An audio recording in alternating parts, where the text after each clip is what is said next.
से ही विभा को कपड़े धोने का बड़ा शौक था। कभी नल के नीचे तो कभी तालाब के पास।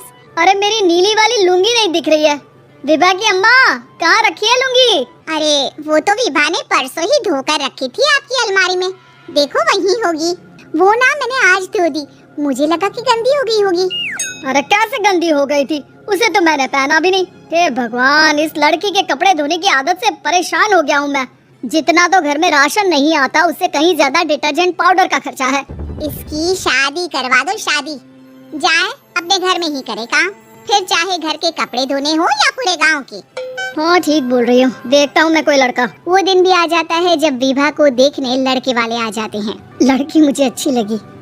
होने वाली सास कहती है, बेटी अगर कुछ पूछना है तो पूछ लो। वैसे तो हमारी लड़की बहुत ही शर्मीली है, जो बोल दो वो मान लेती है, इसे क्या पूछना होगा। अरे कैसी बात कर रही हो माँ, मुझे इन लोगों के घर रहना है, सवाल तो कई है। हाँ हाँ बेटा पूछ लो ना, क्या पूछना है।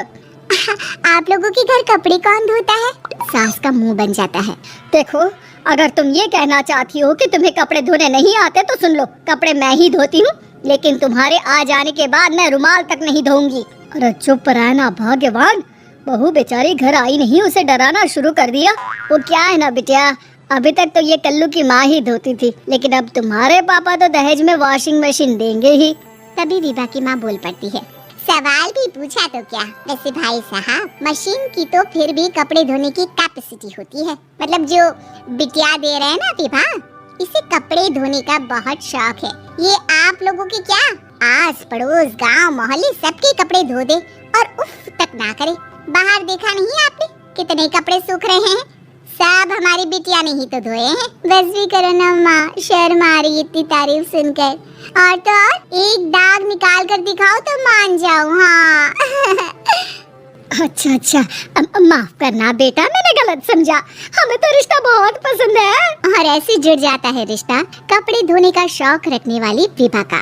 उसकी शादी हो जाती है कोयला फैक्ट्री में काम करने वाले कल्लू के साथ। शादी के बाद अचानक विभा चिल्लाती हुई सास के पास आती है, सासू माँ, अरे सासू माँ कहाँ है आप? ये तो धोखा है, धोखा दिया आप लोगों ने मुझे। इसे ससुर के चक्कर के बारे में पता चल गया। अरे तो उसमें तुझे क्यों धोखा मिला है? अरे नल में पानी नहीं आता, कपड़े कैसे कब धुलेंगे? अच्छा तू पानी नहीं आ रहा उसकी बात कर रही है। तो आपने क्या सोचा? कुछ नहीं। अच्छा तेरी माँ ने कहा था कि कपड़े धोने का शौक है, तुझे याद आया मुझे। शौक बोलकर कपड़े धोने वाले मेरे जुनून को कम ना आके सासू माँ, कपड़ा धोना मेरा गुरूर है। तभी पति भी वहाँ आ जाता है। अभी मैंने इसे सनी देओल की फिल्म दिखाई है, उसी के डायलॉग मार रही है माँ। अच्छा सुन, साफ बता रही हूँ, पानी सुबह 4 से 6 और शाम को 10 से 12 आता है, समझी?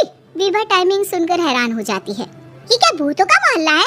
सुबह 4 बजे उठकर कौन कपड़े धोता है? 4 बजे टंकी में पानी जाता है, फिर सारा दिन धोना ना, किसने मना किया? अरे कैसे बात कर रही है, 200 लीटर की टंकी में कितने कपड़े धो लूंगी मैं, सुबह ही उठ जाऊंगी मैं। अब क्या था, विभा सुबह 4 से लेकर रात के 12 बजे तक कपड़े ही धोती रहती। एक रोज सास पड़ोस से निकलकर कहीं जा रही होती है कि साथ वाली कहती है, हाँ कल्लू की माँ जरा ये बताओ कि 2 साड़ी है, 2 ब्लाउज और एक पेटीकोट और एक नाड़े वाला लंबा कच्छा। हाँ तो? अरे तो क्या, कितना लोगी धुलाई ये बताओ। धोबन दिख रहे हैं हम क्या? हमारे पति सरकारी नौकरी से अभी रिटायर हुए हैं और बेटा सुपरवाइजर है कोयला फैक्ट्री में, धोबन समझ रखा है हमें। हाय रे कल्लू की अम्मा माफ कर दो, वो तो मोहल्ले में यही सब बता रहे थे कि तुमने बहू को कपड़ा धुलवाने के काम में लगा दिया है। सास को पड़ोसन की बात सुनकर गुस्सा आ जाता है। वो घर पहुंचती है जहां घर के बाहर ही इतने सारे कपड़े सूख रहे होते हैं जितने कि किसी धोबन के घर पर। अरे ओ कल्लू की दुल्हन बाहर निकल। माँ जी यहीं आ जाओ, बाथरूम में चादर धो रहे हैं हम। अरे अभी हम धोते हैं, तुमको बाहर निकलो। ये आस पड़ोस वाले बोल रहे हैं कि हम बहू से कपड़े धुलवा कर उसे कपड़ा धोने वाली बना दिए हैं। अरे छोड़ो ना माँ जी, किन लोगों की बातों में आती हो? आस पास के लोगों का तो काम ही होता है कि वो किसी तरह सास बहू को लड़ा दे। बहू सारे घर के कपड़े धोती है, ये क्या कम है? बोलिए। सास को भी लग जाता है कि वो बहू का ये सनकीपन नहीं छुड़वा सकती, इससे अच्छा है कि खुद ही चुप हो जाए। एक रोज सास और बहू मंदिर जाते हैं जहाँ सास की साड़ी वहाँ खड़ी भीख मांगने वाली से मिलती है। माँ जी क्या बात है, आपकी साड़ी उस भिखारन से कितनी मिल रही है ना? हाँ देखो तो दोनों की साड़ी मिल रही है। क्या बात है कल्लू की अम्मा, तुम खुद को तो अफसर की बीवी बताती हो और ऐसी सिंपल सी प्लेन साड़ी पहनकर घूमती हो। सिंपल और प्लेन नहीं है ये साड़ी। तो क्या सोने के धागे से फूल बने हैं? कुछ भी सासू माँ, कुछ भी। हाँ, बने थे इस साड़ी में सोने के धागे से फूल। मेरे पति लेकर आए थे मद्रास से स्पेशली मेरे लिए 10,000 की। ताहे भाई साहब इस भिखारन के लिए भी सेम टू सेम साड़ी लेकर आए होंगे 10,000 की। सास उस वक्त तो कुछ नहीं कहती, लेकिन बहू के साथ घर आती है और अलमारी से एल्बम निकाल कर लाती है। ये साड़ी देख रही है, ये वही साड़ी है जिसे मैंने अभी पहना था। इस साड़ी में ये जो चमकदार फूल दिख रहे हैं ना, ये सोने के धागों से काढ़े गए हैं। लेकिन तू लोकल वॉशिंग मशीन ब्रश से घिस घिस कर सारे फूलों को निकाल कर साड़ी प्लेन कर दी।